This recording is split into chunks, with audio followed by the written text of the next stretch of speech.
Lakers lose to Minnesota. Here's J.J. Redick speaking to the media after the loss. The whole way through, was that planned from the start, and how did you kind of manage what you were going to do? No, it wasn't planned, but we just made the decision at halftime.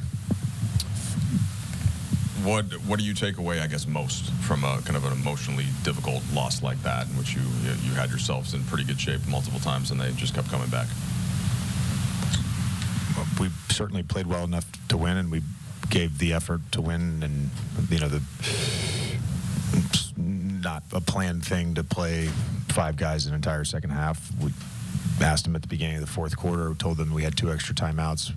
If you need a sub, let us know. Those guys gave a lot.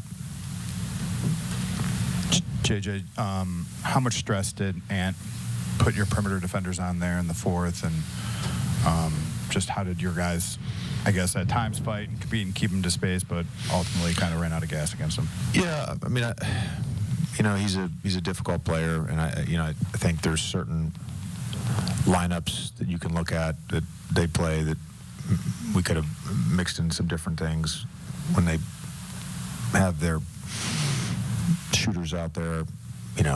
It's tough to kind of mix in fires. We tried to fire multiple times. It wasn't communicated well. We did end up, trying to blitz him. He raced it both times, and they scored. So, he's a very dynamic offensive player. What was your vantage point on the inbound that was a turnover? Well, let's just start with Luka got tripped. I mean, that was a blatant trip. He doesn't just fall on his own. We watched it. He gets tripped. So we should have been at the free throw line. That's not an excuse for why we lost, but we got fouled, and we had a chance to go up. Again,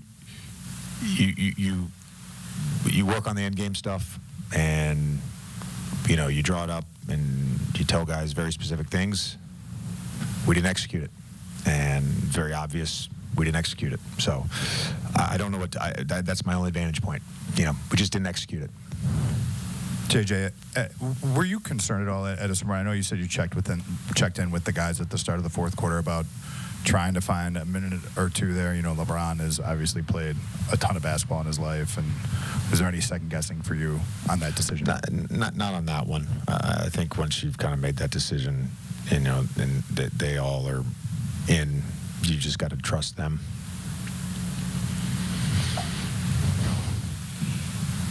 JJ, we mentioned the possession battle pregame.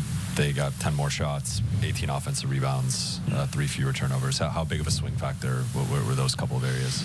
Yeah, I thought we played well enough in the first half. Our first shot defense, we should have been up double figures, and that's, instead we're down. That's, some turnovers led to some baskets, and then the offensive rebound just killed us in the first half. You said after game one that your team needed to play with kind of the edge and mentality that you guys showed in game two. It seemed like you mentioned the offensive play, but Randall all game kind of was able to be a physical disruptor. What did you make of what he was able to do, and how was he impactful on the game? As a defender, you're talking about? No, just flying around the court everywhere. Oh yeah, no, he's you got to live with some stuff. 22 shots, 25 points. You got to live with some stuff. Did you think his energy though? No, he's been great all series. Yeah. JJ and the Lakers got to go back to the drawing board for Game 5, and here's a look at LeBron James's record when down 3-1 in the playoffs. He's lost every one of them except for that epic comeback against the Golden State Warriors in 2016 when they won in 7 games. What will be the result for 2025? Game 5, Wednesday, 10 p.m. We'll find out.